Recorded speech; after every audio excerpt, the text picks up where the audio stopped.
여러분, 안녕하세요. 똑똑 선생님입니다. 자, 오늘도 여러분들의 꿈으로 향하는 문을 똑똑 두드리는 시간이 들어왔습니다. 선생님이 여러분들의 꿈으로 향한 이 문, 어떻게 해야 열린다 그랬죠? 네, 맞습니다. 두드려야 열릴 수가 있습니다. 오늘도 선생님과 함께 우리 여러분들의 이 꿈으로 향한 문, 똑똑 열심히 두드려 보도록 하겠습니다. 오늘 우리가 배울 내용은 단어의 분류인데요. 선생님 믿고 열심히 한번 따라오시면 여러분들의 꿈의 문 활짝 열릴 거라고 믿고 있습니다. 오늘의 핵심 열쇠는요, 단어의 분류 기준을 이해할 수 있다와 그리고 국어는 구품사입니다. 이 구품사에 따라서 단어를 나눌 수 있다입니다. 먼저 단어는요, 형태에 따라서 불변어와 가변어 이렇게 두 가지로 나눌 수가 있고요. 기능에 따라서 체언, 용언, 수식언, 관계언, 독립언 이렇게 5개로 나눌 수가 있습니다. 그리고 마지막으로 의미에 따라 명사, 대명사, 수사, 조사, 동사, 형용사, 관형사, 부사, 감탄사 이렇게 9개로 나눌 수가 있고요. 그래서 우리가 국어를 구품사라고 하죠.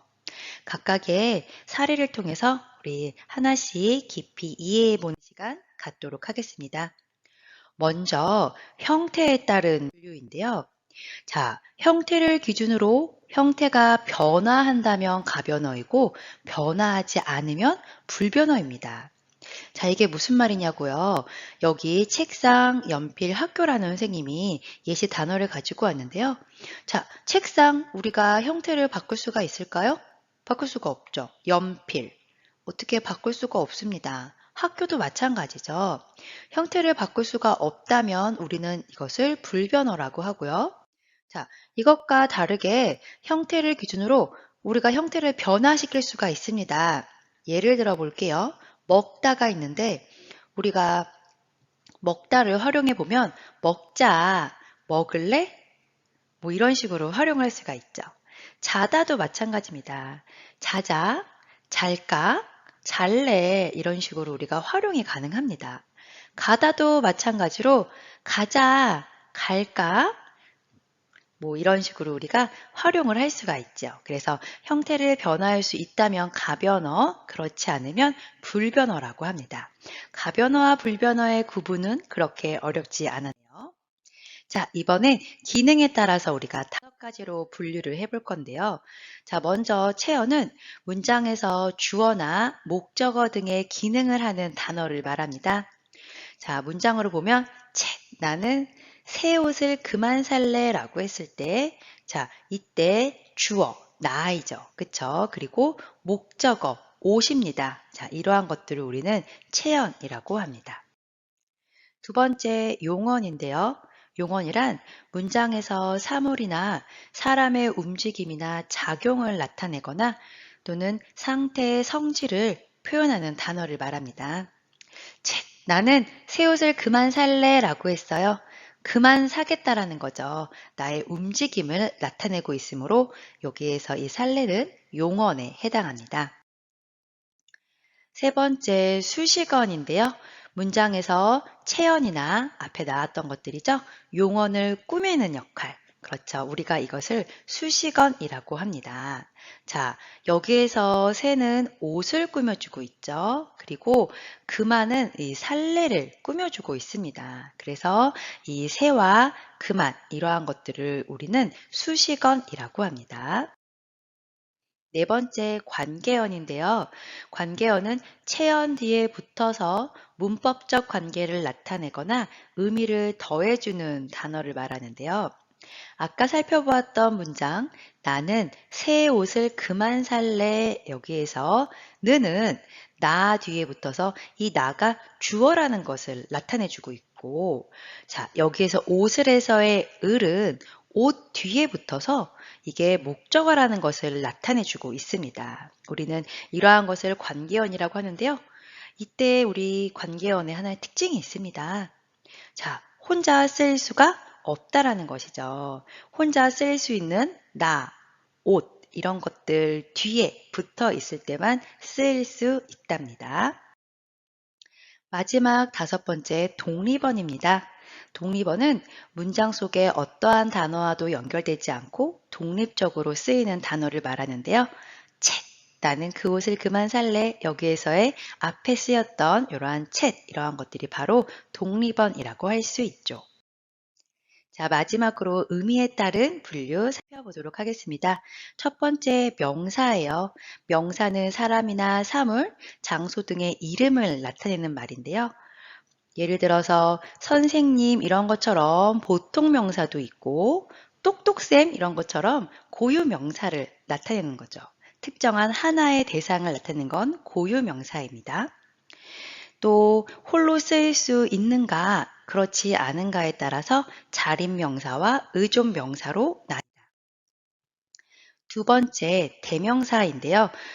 대명사란 명사를 대신하여 그것을 가리키는 말을 말합니다.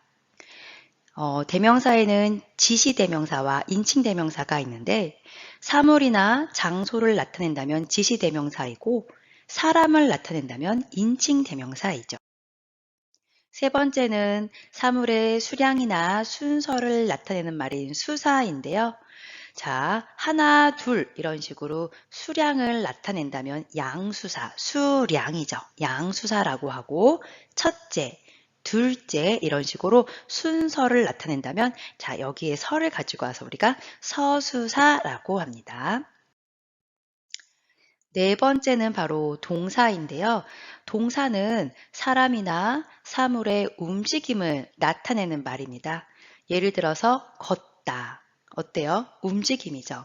마찬가지로 날다 이런 것들 다 움직이는 나타내는 말을 우리가 동사라고 합니다. 다섯 번째 형용사입니다. 형용사란 사람이나 사물의 상태 또는 성질을 나타내는 말인데요. 깨끗하다, 아름답다, 네, 이런 식으로 상태나 성질을 나타내는 말을 우리는 형용사라고 합니다. 관형사는 체연 앞에 놓여서 체연을 꾸며주는 역할을 하는데요. 자, 예를 들어서 체연 옷이 있다고 해볼까요? 여기다가 우리가 새를 붙이면 새 옷, 그쵸? 옷을 꾸며주죠. 그리고 또 헌 옷, 이렇게 해서 옷을 꾸며주게 됩니다. 체연을 꾸며주는 역할을 하는 것, 우리는 관형사라고 합니다. 자, 그 다음 부사입니다. 부사는 용언, 관형사, 부사, 문장 등을 꾸며주는 역할을 하는데요. 부사는 문장의 한 성분을 수식하는 성분부사와 또 문장 전체를 수식하는 문장부사, 그리고 앞말과 뒷말을 이어주는 접속부사, 이렇게 세 가지로 또 나누어서 볼 수가 있습니다. 여덟 번째 조사는요. 다른 품사와 달리 홀로 쓰이지 못한다는 특징을 가지고 있습니다. 앞에 말에 붙어서 그 말과 다른 말의 문법적인 관계를 나타내거나 특별한 뜻을 더해주는 역할을 하는데요. 예를 들어서 격조사는 일정한 자격을 갖도록 합니다.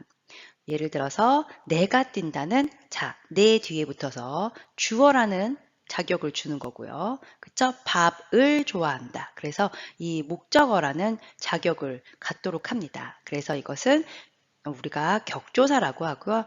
그리고 특별한 의미를 더해주는 보조사도 있습니다. 자, 보조사는 밥만 먹지 말고 반찬 도 먹어라. 그러니까 여기에서는 반찬 도 먹어야 한다. 이런 식으로 도. 그렇죠? 그래서 특별한 의미를 더해주고 있습니다. 이러한 것을 보조사라고 합니다. 접속조사는 두 단어를 이어주는 역할을 하는데요. 농구화 그리고 축구화 이거 두 가지 요 농구화와 축구화라는 두 단어를 와라는 접속조사를 사용해서 이어주고 있습니다. 우리는 이러한 것을 접속조사라고 합니다. 마지막 감탄사입니다. 감탄사는 말하는 이의 느낌이나 부름, 응답 또는 특별한 의미 없이 쓰이는 입버릇이나 더듬거림 등을 다 말하는데요. 예를 들어서 아니, 또 야, 또 그리고 자, 이런 것들 전부 다 우리가 감탄사에 속하는 단어 예시입니다. 오늘 굉장히 많은 내용을 배웠었는데요. 자, 체연에는 명사, 대명사, 수사가 있었습니다. 그리고 명사는 예를 들면 사람이나 사물, 장소 등의 이름을 나타내는 말이라는 거죠. 그리고 명사를 대신한다면 대명사, 그리고 사물의 수량이나 순서를 나타내는 수사, 이렇게 명사, 대명사, 수사는 체연에 속하고요. 자, 그리고 동사와 형용사. 자, 둘 다 활용이 가능합니다. 그렇죠? 그래서 용언입니다. 수식어에는 관형사와 부사가 있는데요. 관형사는 체연 앞에서 체연을 꾸며주고 부사는 용언, 관형사, 부사, 문장 등을 꾸며줍니다. 관계어에는 조사가 있고요.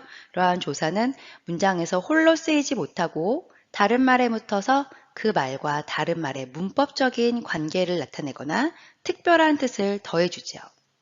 마지막으로 독립언, 감탄사는 말하는 이의 놀람, 느낌, 부름, 응답 등을 나타내는 말을 일컫습니다. 자, 우리 이렇게 해서 오늘 국어의 구품사에 열심히 배워봤는데요.